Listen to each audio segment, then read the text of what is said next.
mais um Alto Estilo. No programa de hoje, nós vamos conversar sobre o Novembro Azul, mês dedicado a ações de conscientização contra o câncer de próstata e em favor da saúde do homem. Para isso, o nosso convidado é o médico urologista Guilherme Falcão. Tem também um bate-papo sobre saúde emocional na pandemia, como esse distanciamento social está afetando as pessoas e como a gente pode se sentir melhor nessa situação. Quem conversa com a gente sobre isso é a psicóloga Sirlene Feld. É um instante só e eu já volto. Não saia daí!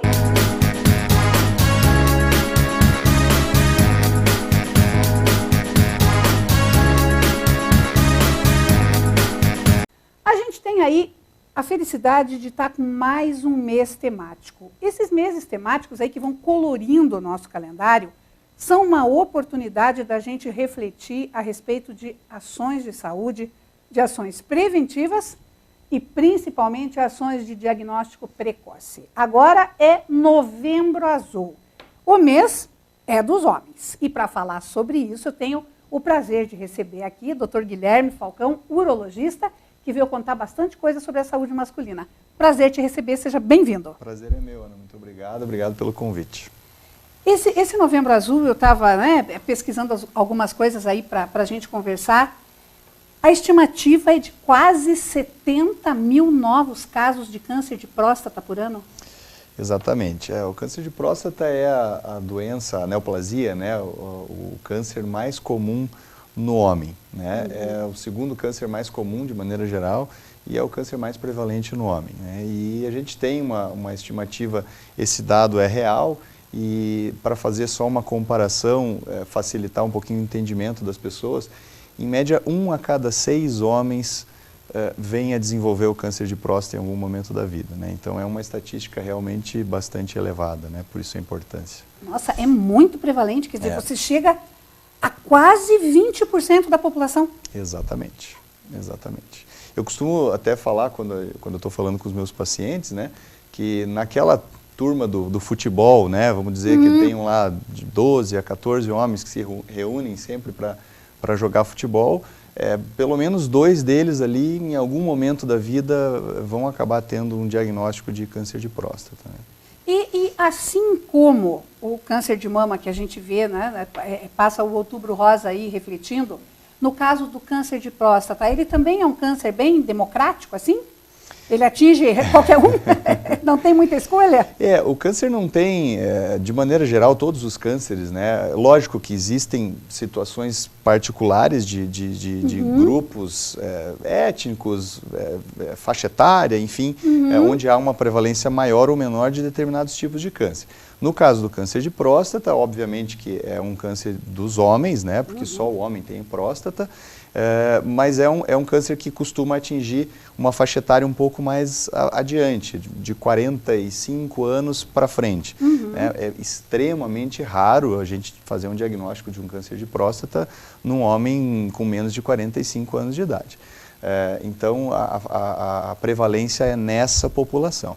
Até mais ou menos os 70 anos, que é o foco da campanha do Novembro Azul, né? Então, a partir dos 45 anos de idade para quem tem história na família, né? ou para os negros, e acima de 50 anos para a população geral, até os 70 anos, esse é o foco principal do Novembro Azul. Tá. E ele tem uma prevalência maior na população negra?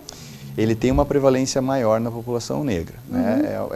É algo sensível essa prevalência, mas sim, por isso é que a gente fala do início do rastreamento um pouco mais precoce na população negra e também naqueles que têm já uma história familiar de câncer de próstata, que também se indica iniciar o rastreio a partir dos 45 anos de idade. E a gente tem, por exemplo, o caso do câncer de pele, uma prevalência muito maior na população da pele quanto mais clara, em função da melanina. Exato. E no caso do câncer de próstata, existe algum estudo que descubra o motivo dessa prevalência maior? Não, é uma questão genética mesmo, né, de carga genética e esses dados foram analisados na população geral, né, então há uma incidência um pouco maior, mas não tem especificamente. A próstata é uma ela serve para quê? O que é exatamente a próstata? Porque se fala tanto da prevenção do câncer de próstata e talvez né, as pessoas não saibam direito o que é. Exato. Então a próstata é uma glândula, né, que fica localizada logo abaixo da bexiga e a função principal dela é a produção do líquido que vai levar o espermatozoide até o colo uterino da mulher, o útero, enfim, para fazer a reprodução. Então a função prostática é principalmente reprodutiva. Né? Aproximadamente aí de 85% a 90% do líquido que o homem ejacula na relação sexual é a próstata que produz. Né? Então esse é a grande função da glândula prostática. E justamente quando começa a decair a idade reprodutiva, começa a aparecer o risco do câncer. Exatamente. O homem, quanto mais velho, obviamente que há uma redução da fertilidade, né? Mas é uma redução que é mais sensível do que em relação à mulher. Né? Já que a mulher tem um número, ela já nasce com aquele determinado número de óvulos, né? E o homem não. O homem continua produzindo mesmo depois de passar dessa idade, né, dos 45, 50 anos, que é quando costuma atingir mais o câncer de próstata. Né? E o foco principal do Novembro Azul é o diagnóstico precoce. Exato. Né? Exato. Porque câncer, se falar em termos de prevenção, é uma coisa meio difícil. Né? Exame preventivo. Ele não é um exame preventivo, né? Exatamente. Você tocou num ponto bem interessante que todo mundo fala em prevenção do câncer de próstata, prevenção do câncer de mama. Na realidade, o termo mais correto seria detecção precoce do câncer de próstata. Né? Então, quando o homem vai até o consultório do urologista e faz o exame de PSA e faz o exame do toque, o objetivo daqueles exames é que a gente consiga identificar alguma alteração e que, se identificado um câncer baseado naquela alteração, a gente consiga agir de maneira mais precoce. E com isso a gente aumenta muito a chance de cura no tratamento desse paciente. E, quer dizer, então, assim como no caso do câncer de mama, a detecção precoce é o diferencial entre o sucesso ou não do tratamento. Exatamente. O homem, quando a gente consegue identificar o câncer precocemente, o câncer de próstata, a gente tem uma chance de cura de mais de 90%. Né? Então, esse que é o grande X da questão. Né? Se a gente pega aí, vou colocar aí há 30, 40 anos, quando não se tinha essa divulgação toda, né? Era tratado muito como um tabu. Hoje em dia não é mais tanto assim, né? Isso muito graças também a vocês aí da mídia, que fazem um trabalho bem importante nesse sentido. Então, a gente tem que saber que detectando precocemente, a chance de cura é muito mais elevada. Então, voltando, eu estava no raciocínio, há 30, 40 anos, quando a gente não tinha essas campanhas, muitos pacientes chegavam já ao urologista já com um tumor avançado, metastático, ou seja, que já tinha espalhado para outros órgãos, né? E aí, quando se chega numa situação como essa, o que a gente tem para fazer fica muito mais limitado, né? E a chance desse paciente acabar falecendo do câncer é muito maior. Então, quando se detecta precocemente, provavelmente esse paciente que fez o tratamento rapidamente, precocemente, ele muito provavelmente não vai falecer, não vai morrer de câncer de próstata, né? Por isso a importância. E aí o grande inimigo, assim como o câncer de mama, né, não é propriamente o tumor na mama, porque, né, você vive sem. A próstata também o homem vive sem. O homem vive sem a próstata também. O grande detalhe, o que acaba gerando muitos medos, né, na população masculina, quando se fala da próstata, é que, como eu havia comentado antes, a próstata tem uma função reprodutiva, mas ela também, ela tem ao lado dela, grudado na próstata, nós temos dois feixes de nervinhos que são responsáveis pela ereção. Né? Então aí é que há um grande problema, né? Porque os pacientes que têm que se submeter a uma cirurgia prostática quando se trata de câncer, né? tem um risco bastante grande de acabar ficando com algum grau de impotência sexual, né? Então, é isso que acaba deixando muitas vezes o homem com receio de procurar o médico para essa questão, né? Pois é, mas é importante destacar que se ele desenvolver câncer, muito provavelmente ele também vai ter impotência, né? Sem dúvida. O câncer de próstata, quando ele começa a se espalhar, vamos dizer assim, pela glândula e eventualmente até começa a sair dessa glândula, pode acontecer de acometer esses nervos e o paciente fica com algum grau de impotência da mesma forma. E lembrar que a impotência sexual é um detalhe, né? Exatamente. A vida do homem é muito mais importante do que isso. Então, isso eu falo muito no consultório para o paciente antes de indicar o tratamento, explico essa situação, mas, para nossa sorte, hoje a maioria dos homens entende isso e aceita isso, né?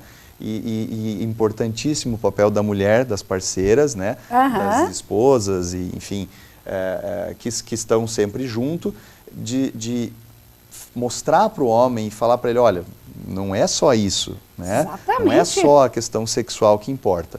Não adianta nada o homem continuar potente e daqui a pouco acabar perdendo a vida por uma besteira, né? Exatamente, porque aí, e você fala do tabu e do mito, então quer dizer, aí você trabalha com dois tabus, dois grandes desafios à questão da masculinidade, que é o exame de toque, Exato. né, que muitos homens acham né, uma coisa absurda e graças a Deus está diminuindo isso, né? Sem dúvida. E aí se você fala de um tratamento nesse sentido, é realmente necessário um grande trabalho para convencer de que a vida vale mais do que todo e qualquer medinho, né? Exatamente, sem dúvida nenhuma. Que, nesse sentido, se você for fazer um termo de comparação, aí é medinho, né? O exame do toque é um exame extremamente simples, extremamente rápido. A gente demora 10 segundos para fazer o exame do toque, né? É muito mais relacionado a esse tabu, a esse medo de aqui ninguém encosta. Vai que eu gosto, né? Esse é o medo maior que eles têm lá. Vai que eu gosto. Então esse é um grande tabu realmente, mas que a gente está percebendo ao longo dos últimos anos que isso tem melhorado muito, né? Isso tem reduzido e os homens estão entendendo a importância e aceitando melhor esse exame. Esse nosso bate-papo está muito bom. A gente pode continuar mais um bloco? Podemos continuar sim. Então é um instante só e eu já volto. Não saia daí.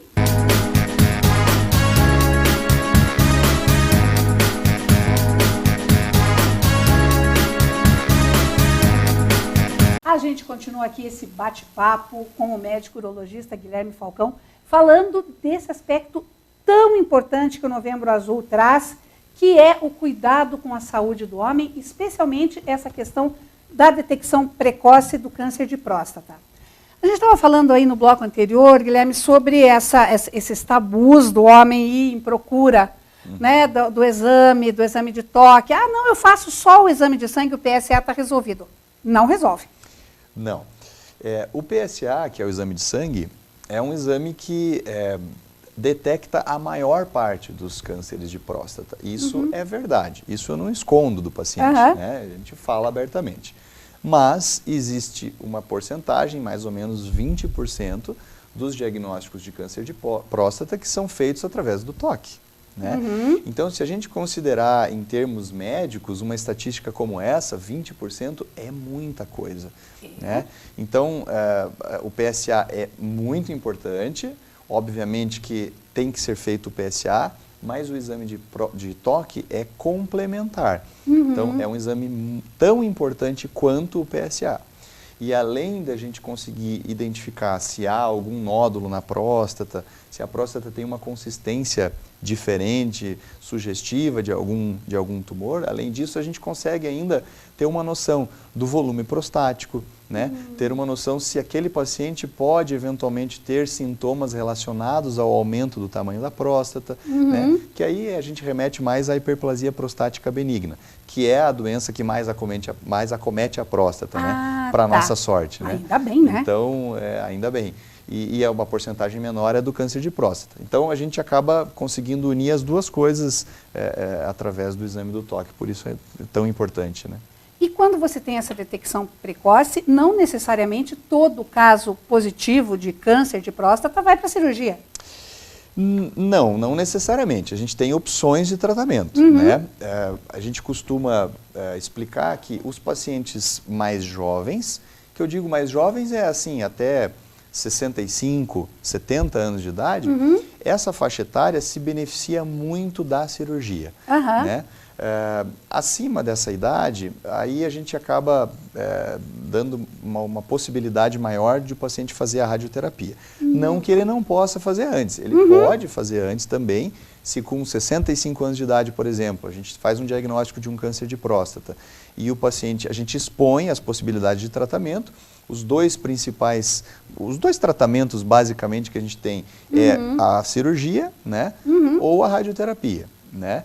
E a radioterapia hoje, né, estamos em 2019, houve uma evolução brutal da radioterapia nos últimos 10, 15 anos, onde a gente tem uma melhor resposta, a gente tem bem menos efeitos colaterais, né? Então a radioterapia também é um excelente tratamento para o câncer de próstata. Então basicamente são as duas opções, cirurgia ou radioterapia, né? Tá, e o câncer de próstata, né, é o foco principal do Novembro Azul, que a gente comentou, mas de um modo geral o Novembro Azul é voltado ao recado de homens, cuidem-se. Exatamente. A próstata, ela dá o gancho, vamos dizer assim, né? E também porque é a doença, é o câncer mais prevalente, né, no homem. Então, mas obviamente que quando o paciente nos procura, a gente aproveita o ensejo e já faz uma avaliação geral desse paciente, né? Em relação a hábitos de vida, questão de alimentação, sobrepeso, faz uma avaliação de perfil lipídico, por exemplo, colesterol, triglicerídeo, glicose, que é a taxa de açúcar no sangue. Então a gente aproveita e faz essa avaliação geral, que vocês mulheres são muito mais dedicadas e muito mais corretas, vocês já vão desde muito jovens ao médico e fazem esse acompanhamento com muito mais seriedade, vamos dizer assim, né? E então a gente acaba aproveitando esse momento que o homem nos procura para falar de próstata e também aproveita e já dá essa olhada, vamos dizer assim, geral para a saúde do homem como um todo, né?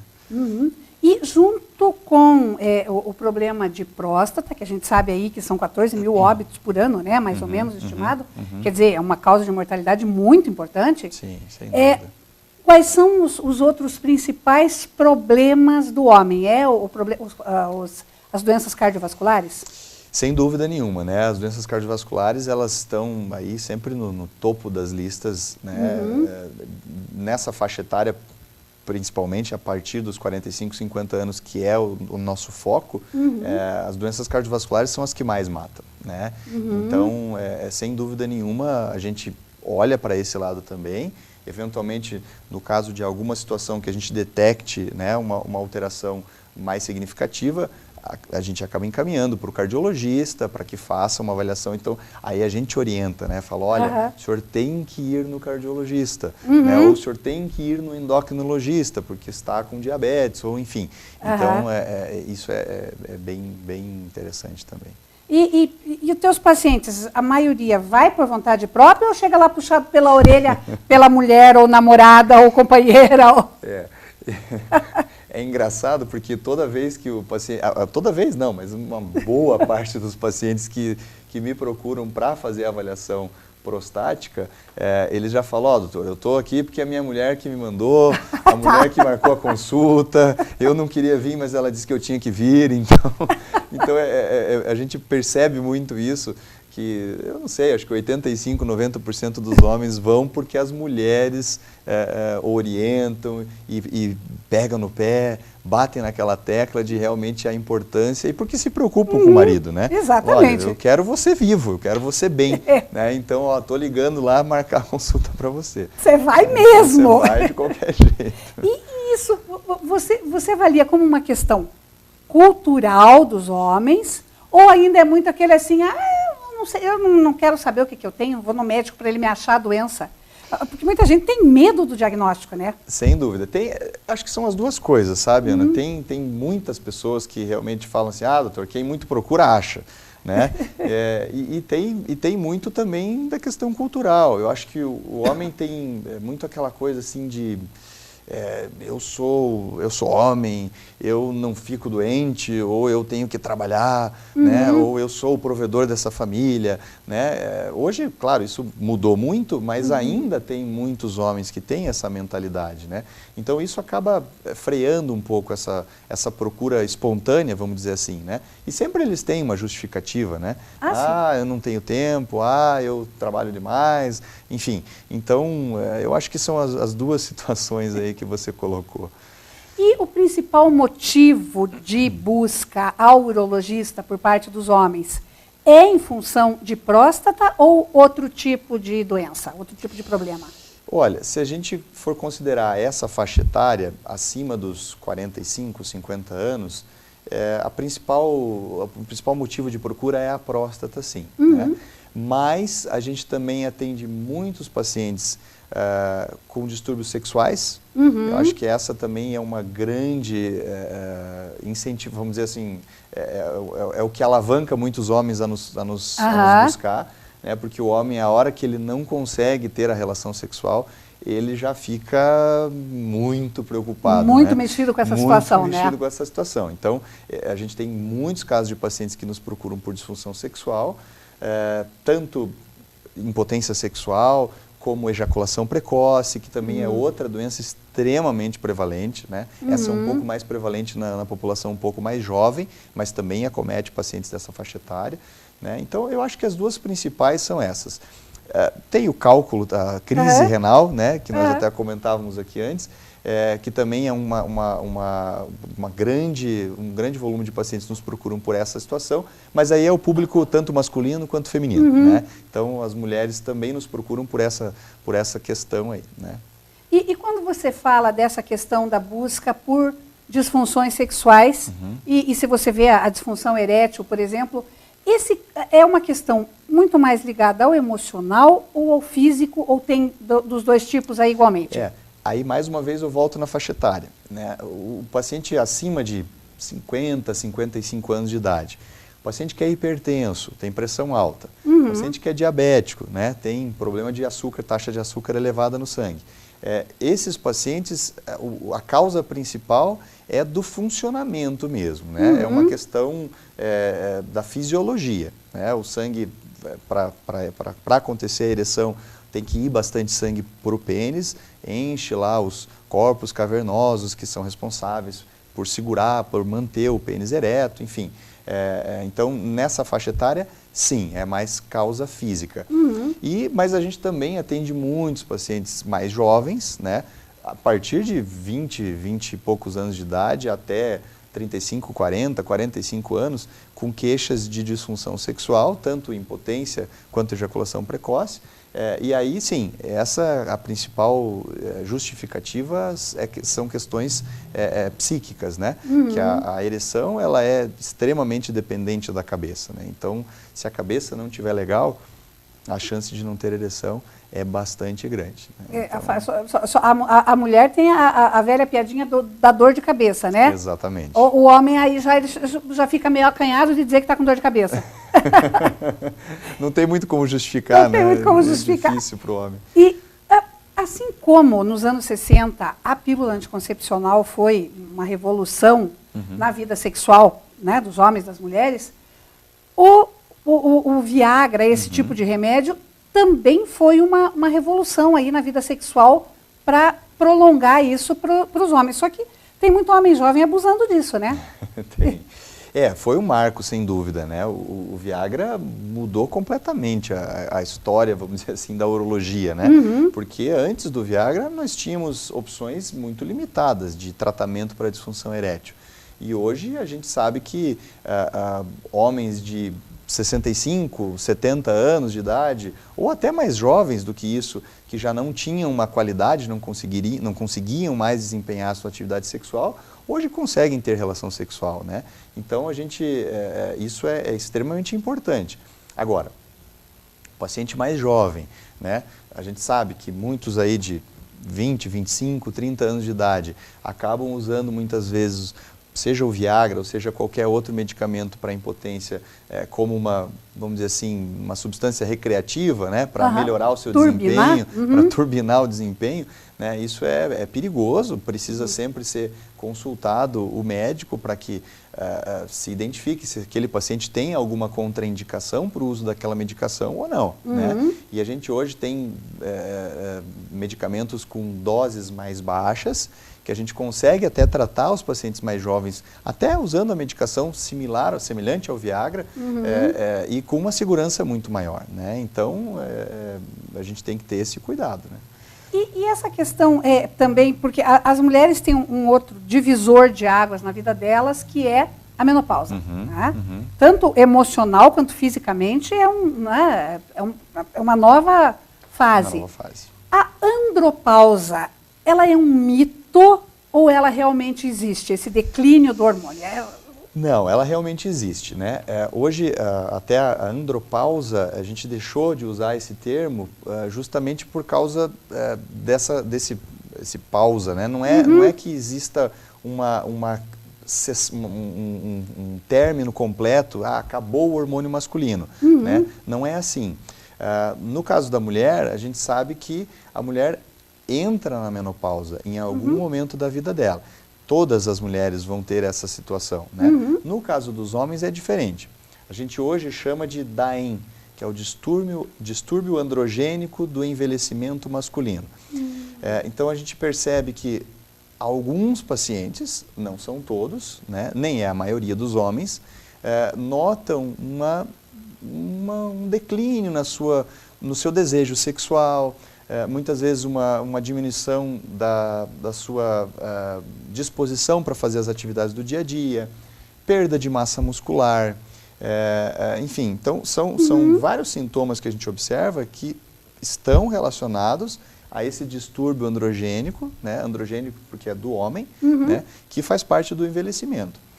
Quando esses sintomas afetam o dia a dia do paciente, afetam a vida, né, tanto a vida pessoal como até às vezes a vida profissional desse paciente, né, aí a gente indica a reposição hormonal, né, mas no caso do homem é uma situação muito menos frequente do que no caso da mulher, né, então precisa dosar o hormônio, né, fazer tem que ser feita a avaliação prostática antes, né? Então esse complexo que a gente faz é muito importante e se houver a indicação clínica, a gente aí inicia a reposição hormonal para o homem também.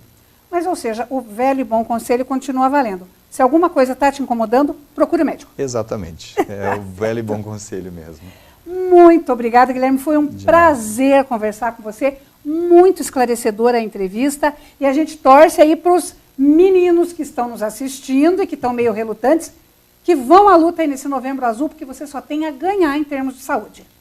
Muito obrigado. Eu agradeço o convite também e convidar os homens, né, dessa faixa etária, acima de 45 anos de idade, que tenham história familiar e os pacientes, de maneira geral, acima dos 50 anos, que procure o seu médico urologista para poder fazer essa avaliação, que é extremamente importante, como a gente já comentou aqui durante toda a entrevista. Obrigada. Obrigado.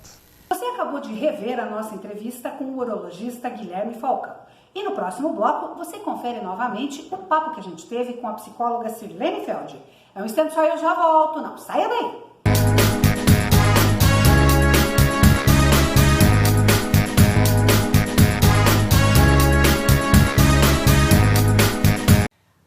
A gente está vivendo um cenário que, na maioria dos lugares, cada casa virou um mini retrato do caos.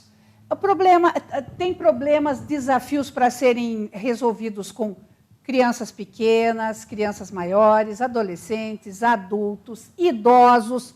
Diante de tudo isso, manter a sanidade mental como? Em especial, quando a gente fala dos idosos. Para saber sobre isso e muitas outras questões relacionadas ao nosso bem-estar emocional. Claro que hoje eu recebo aqui mais uma vez a Sirlene Feld. Eu falei que eu ia explorar, ela está aqui. Estou explorando, seja bem-vinda, prazer te receber. Obrigada, Ana. Eu que agradeço, né, pela oportunidade. Eu que agradeço.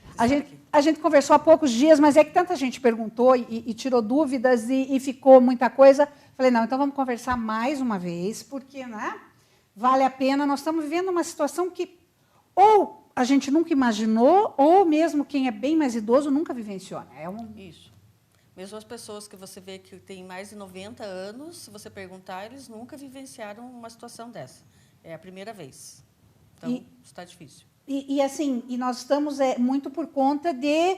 Porque quando você está vivenciando uma situação, você diz, eu não gosto de inverno, mas em setembro ele acaba. Eu não gosto de verão, mas em março ele acaba. Eu não gosto de coronavírus, e quando é que ele acaba? Aí que entra uma situação, né? Nossa mente, ela é programável. Nós temos um cérebro que programa. Tudo é programado. A longo prazo, a médio prazo e a curto prazo. Então, se nós passamos uma vida assim, quando é adolescente, ele tem um planejamento a longo prazo de ter uma profissão. Quando nós somos mais velhos, nós também sempre estamos trabalhando, primeiramente, com o pensamento a longo prazo, depois a médio prazo, depois a curto prazo. Como que hoje, diante da pandemia, estamos com essa programação a longo prazo? Não tem. Não tem, né? Quer dizer, nas mínimas coisas. Você todo ano tinha... A gente que é aqui de Ponta Grossa, essa época, todo mundo se preparando. Né? Terminou as férias, todo mundo vai se preparar para o desfile. Isso. Hoje, esse ano, não tem mais desfile dia 7 do dia 15. Isso. E quem estava programando viagem teve que adiar, não sabe para quando, né? Porque, assim, você programa a programação a longo prazo. Eu me programo para fazer uma viagem para qualquer lugar. Eu me programo, vamos supor, há um ano. Daqui a um ano eu quero fazer uma viagem para tal lugar. Isso a longo prazo. A médio prazo, eu preciso me programar para ter uma quantia X de dinheiro e passagens programadas, alguma coisa assim. E a curto prazo, eu vou pôr em prática isso que eu programei a longo prazo. Então, a nossa mente ela funciona assim, porque isso faz com que nós tenhamos a saúde emocional, a saúde mental, ok. Sempre programando assim. Até se você precisa trocar de carro. A longo prazo, eu quero trocar meu carro. A médio prazo, eu preciso ter tanto de dinheiro. A curto prazo, eu preciso arregaçar as mangas e fazer para que isso aconteça. Ação, né? Agir. Então, nós funcionamos assim. E hoje, não conseguimos fazer nada disso. Então, não podemos programar, para o Natal, esse ano, eu vou passar o Natal com a família que mora em tal lugar. Não. E isso, se for parar para pensar, é a médio prazo. Porque o final do ano já está aí. Então, não conseguimos fazer planejamento nem a médio prazo. Então, a curto prazo, eu fico com uma dificuldade maior de agir, de trabalhar. Fica mais cansativo trabalhar, porque eu vou trabalhar para quê? Porque, claro, eu preciso ganhar dinheiro, porque eu preciso sustentar a casa, mas isso é a curto prazo. E a médio prazo, não estou conseguindo pensar, porque eu também não tenho planejamento a longo prazo. Porque a nossa mente, ela trabalha de lá para cá. A longo prazo, médio prazo e curto prazo. Olha que curioso, eu sempre achei que era o contrário. Não. Coisa doida. O que faz com que eu faça com que eu haja, a minha ação atual, é porque eu pretendo fazer alguma coisa. Olha que bacana, nunca tinha pensado desse. Olha que bacana, olha, viu? Que coisa legal, gostei. E isso, ao mesmo tempo, acaba gerando uma ansiedade, uma frustração nas pessoas hoje, que, sabe, eu quero ampliar meus negócios, mas... Como? Como? Para quê? Vai ser possível? Eu dependo, né? A minha empresa não depende só do meu trabalho. Nós trabalhamos em equipe, né? Até a parte da saúde é um trabalho multidisciplinar. Claro que hoje a parte da saúde não parou, é o que mais está funcionando, é o que mais está desenvolvendo. Estamos conseguindo, porém, nós estamos trabalhando com as pessoas que estão com essa dificuldade empresarial, até mesmo... Até os advogados, né? Tipo, vai ter ação, até os divórcios foram adiados, né? Porque tem a parte financeira para não gastar ou gastar, o que nós podemos fazer, o que não podemos fazer. Então, o que estava programado a longo prazo, nem a médio prazo está sendo possível imaginar e pensar. Então, hoje, essa ação de agir diante dessa situação, ela paralisou. Então, isso gera ansiedade, que gera frustração, que gera a depressão e que gera muitos conflitos em torno das famílias. E se você parar para pensar que casamentos e divórcios foram adiados, a gente vê que a situação está bem ruim, né? Está bem ruim.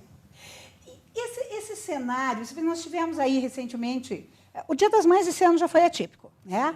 Aí nós tivemos aí agora, há poucos dias, o Dia das Vovós, né? Quer dizer, o pessoal esperando.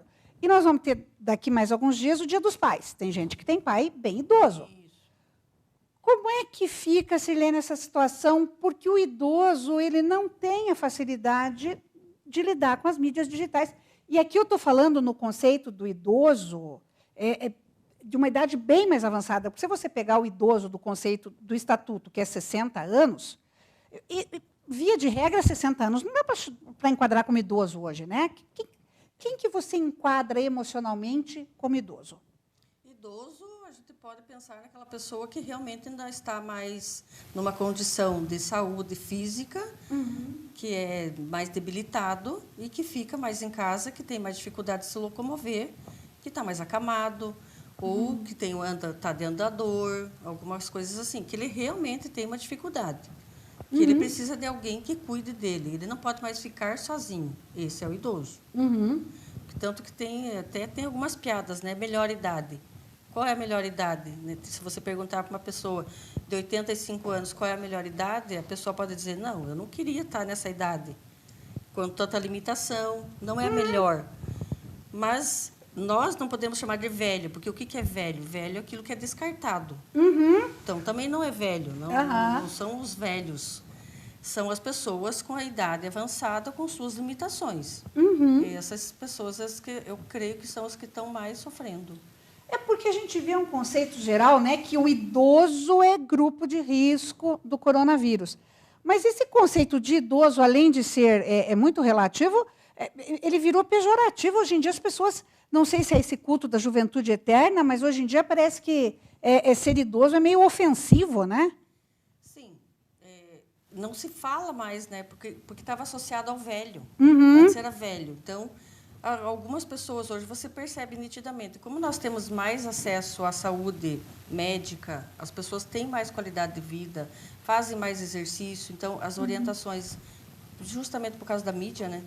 Uhum. Nós temos mais informações, as pessoas elas procuram mais, então estão mais vivendo em sociedade. Então, você vê que a idade do idoso mesmo demorou mais.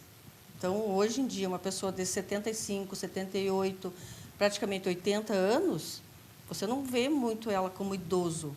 Uhum. Porque ela tem uma vida ainda... Ela tem qualidade de vida ainda.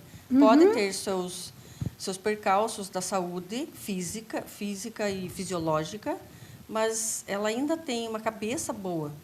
Uma cabeça produtiva, Isso. né? E as pessoas estão se deixando envelhecer menos, porque se você lembrar, na época das nossas avós, a minha avó paterna, por exemplo, ela faleceu aos 50 anos e ela era uma vovozinha, né? A minha avó materna faleceu aos 62, ela era uma vovozinha. Hoje a minha mãe tem 76 e ela não é uma vovozinha. Isso.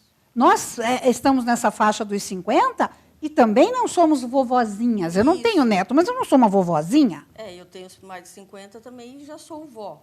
E não me vejo como vovozinha. Então, quer dizer, isso mudou muito. E aí, nessa questão da pandemia, por exemplo, a questão do risco-benefício aí, o que está matando mais esse... Qual é o risco maior de doença e de morte para o idoso? Eu estou falando tanto o idoso que está em boas condições, como o idoso que está acamado. É a doença ou é o não ser visitado, é o abandono? Involuntário, mas abandono. Eu creio que o que mais está afetando eles é a solidão, é o abandono.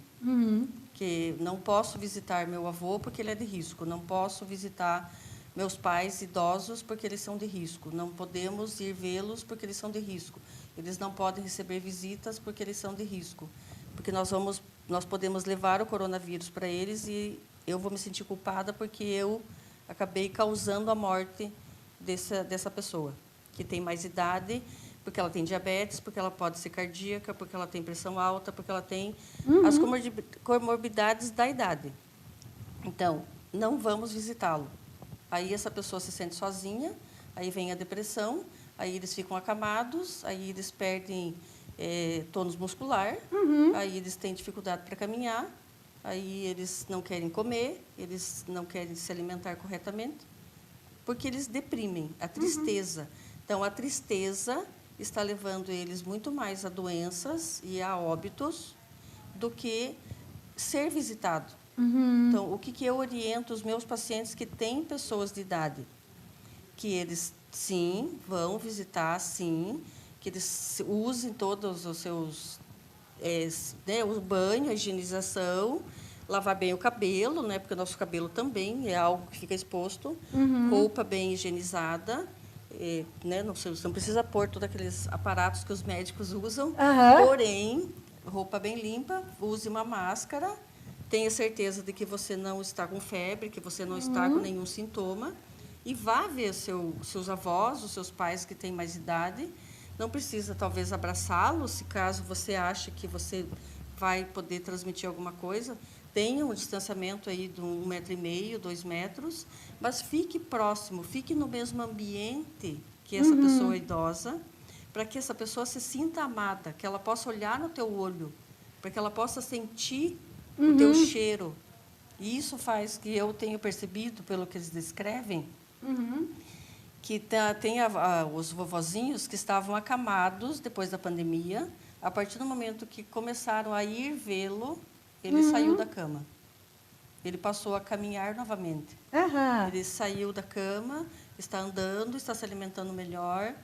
Por quê? Porque ele está vendo as pessoas. Ele não está vendo mais por uma câmera de celular, nem por um computador. Ele está, sim, vendo a presença da pessoa. Porque na cabeça deles, como eles nunca passaram por isso, há um desentendimento de até que ponto é a pandemia, até que ponto as pessoas não me amam mais. Ele fica nessa dúvida, né? Porque a percepção do idoso não é a mesma que das gerações que estão mais antenadas aí com essa mídia social, né? Isso. Então, aí, e nesse sentido, então, o conselho é para... Vai vê-lo, né? Vá visitá-lo de uma forma que você tome todos os cuidados, né? Se você está com febre, se você tem algum sintoma, se você acha que você está gripado, alguma coisa, ok, não vá. Mas, né, dentro de uma família que tem aí 10 pessoas, se uma não vai, as outras não vão todos de uma vez só, né? Vá um de cada vez, para que ele possa ver essa pessoa, para que ele sinta que sim, as pessoas continuam amando ele, que ele não está sendo descartado de uma sociedade e vai morrer sozinho. Esse nosso papo está muito bom. A gente pode continuar mais um bloco? Podemos. Então, você não saia daí que eu já volto. Um instante só.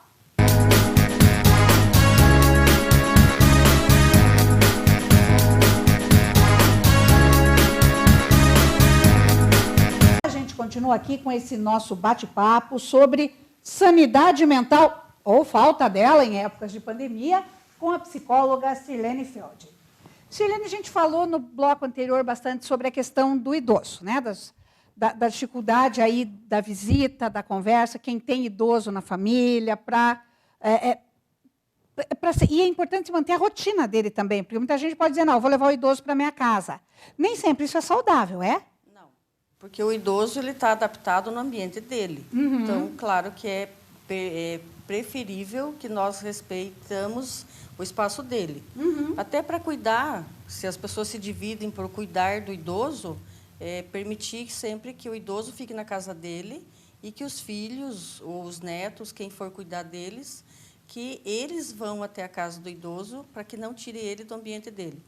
Porque isso gera muita ansiedade no idoso. Porque ele está habituado com tudo que é dele, no seu devido lugar. Se você tira ele e coloca ele em outra casa, até que ele se adapte, ele demora muito mais do que nós, que somos mais jovens, e isso também afeta a saúde mental deles.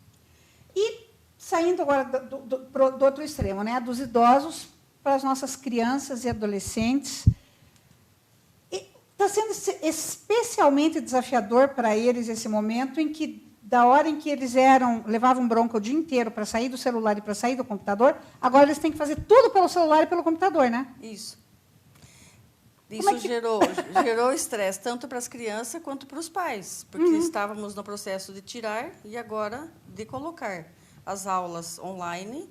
Os jovens estão sofrendo bastante porque eles sentem muita falta dos amigos, de passear no shopping, de fazer qualquer coisa, ir na academia, não estão conseguindo.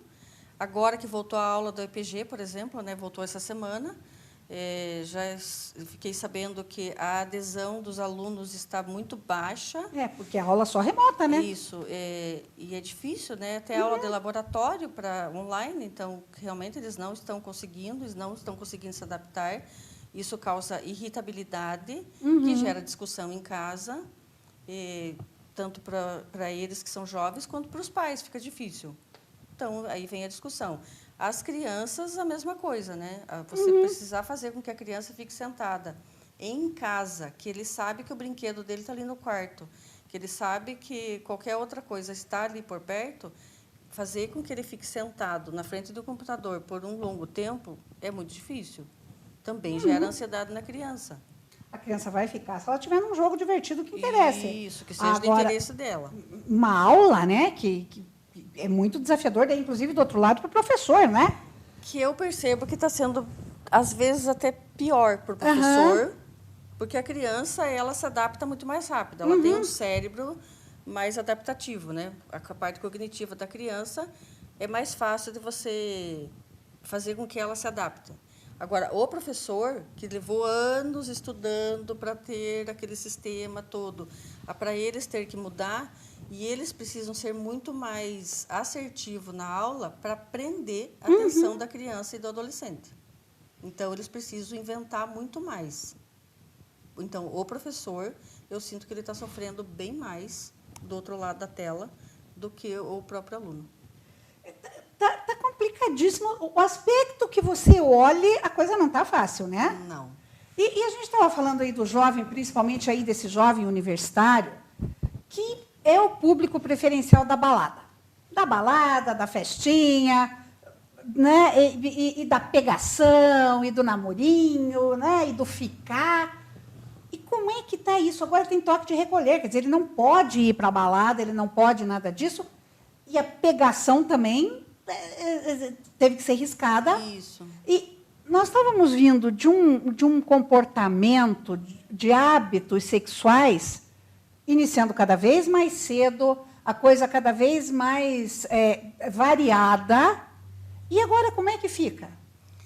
Olha, uma ruptura dessa de hábitos e costumes. Então, o que eu percebo desde o início da pandemia, né? Que as pessoas não vão ser as mesmas depois disso tudo que está acontecendo. A sociedade vinha num crescimento, assim, muito a sexualidade mal interpretada, mal ensinada, para que hoje as famílias se posicionaram dentro dos seus lares e tudo precisa ser reestruturado. Então, tem um lado positivo nisso, que eu creio que seus filhos estão realmente diante dos pais, dos seus familiares, e que eles estão conhecendo melhor os seus filhos. Antes, se o professor reclamava do aluno da escola, os pais iam lá e criticavam a escola. Hoje, não. Esse filho está em casa e ele está vendo o comportamento do filho em casa. Eu creio que, quando voltarmos ao que era antes, se voltar 100% como era antes, que eu creio que não vai acontecer, mas, pelo menos, parcialmente vai voltar, ter aula presencial e tudo mais, quando a escola reclamar do filho de alguém, eu creio que esses pais vão entender melhor a escola do que entendiam antes. Porque antes a escola não estava tão certa e meu filho estava certo. Hoje, não. Eles estão entendendo que seus filhos, sim, têm alguns comportamentos disfuncionais e que lá na frente, provavelmente, eles vão precisar acatar mais a ideia da escola. Então, creio que existe um aprendizado muito grande aí. E essa questão da sexualidade também, né? Porque existe desenvolvimento sexual e desenvolvimento da sexualidade. Sexualidade você ensina para a criança desde o momento que ela nasce. Ah, é? Sim. Aham. E sexo você ensina na puberdade.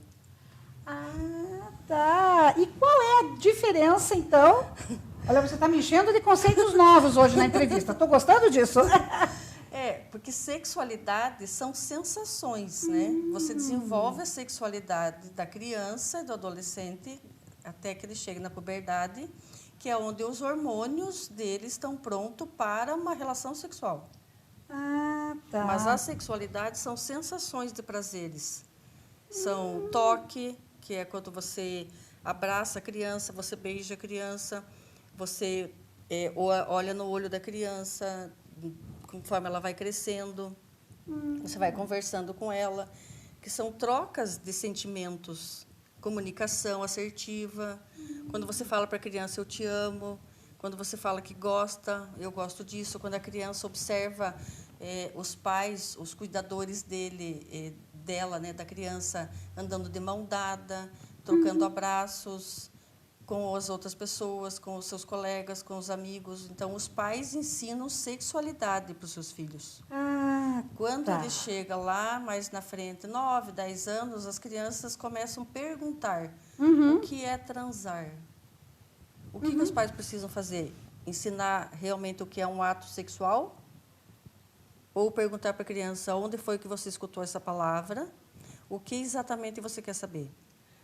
Porque eu sempre ouvi dizer que você não precisa responder nada além do que a criança quer saber. Ela só está preparada para aquilo que ela perguntou, Para né? aquilo que ela perguntou. Se ela perguntar de onde a criança sai quando nasce, você não precisa explicar como é que entrou ali, né? Não.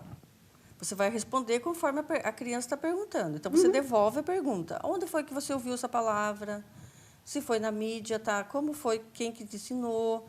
Vai desenvolvendo uma conversa com a criança para tirar a dúvida dela. Pronto, a partir do momento que você tira, transar e namorar. Pronto, a criança sai correndo e vai brincar. Tá Satisfez a respondido. curiosidade, está respondido. Satisfez a curiosidade dela, porque ela ouviu essa palavra em algum lugar. Você não precisa fazer um tratado, né? Não, porque tem pais que se assustam, né? Pensam assim, quando a criança me pergunta, já que eu sou a mãe ou o pai do meu filho, eu preciso responder exatamente o que ela quer saber. Mas daí, na cabeça dos pais, nossa, que desespero agora. Então, pega lá e vai lá e ensina. Tipo assim, tá vendo? Aqui tem um homem, aqui tem uma mulher, transar é isso. Não. A criança não está preparada para isso, né? Cognitivamente, ela não está preparada para essa resposta. Então, você vai estar fazendo com que a criança desenvolva uma sexualidade antecipada. Por isso que a gente percebe muitas crianças, 12, 13 anos, tá saindo da infância.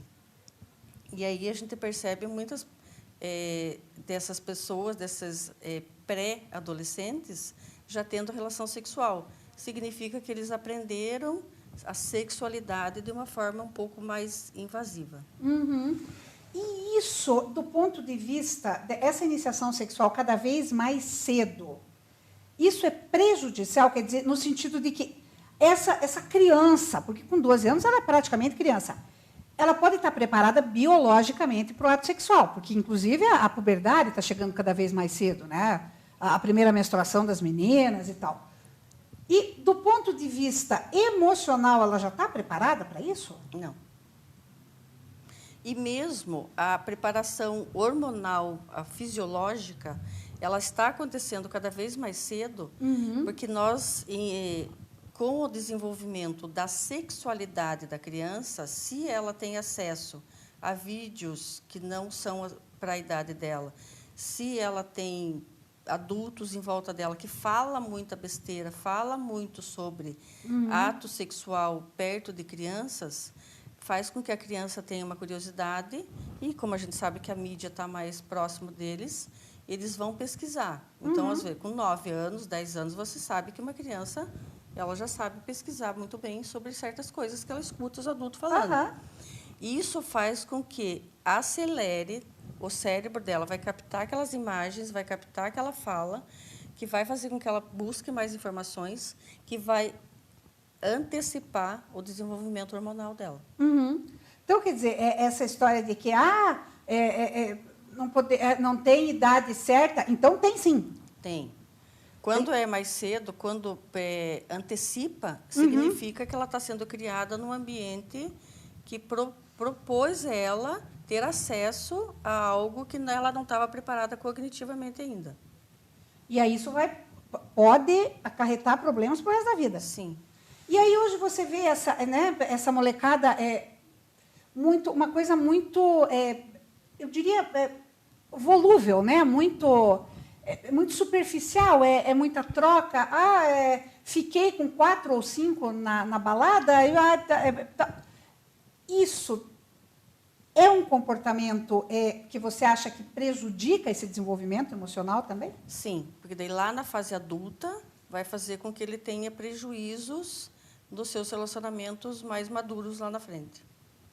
Ele vai ter dificuldade nisso. Vai ter dificuldade porque ele pode estar aprendendo. Daí entra a questão de você ensinar a sexualidade até que ele termine a infância, que é 12, 13 anos.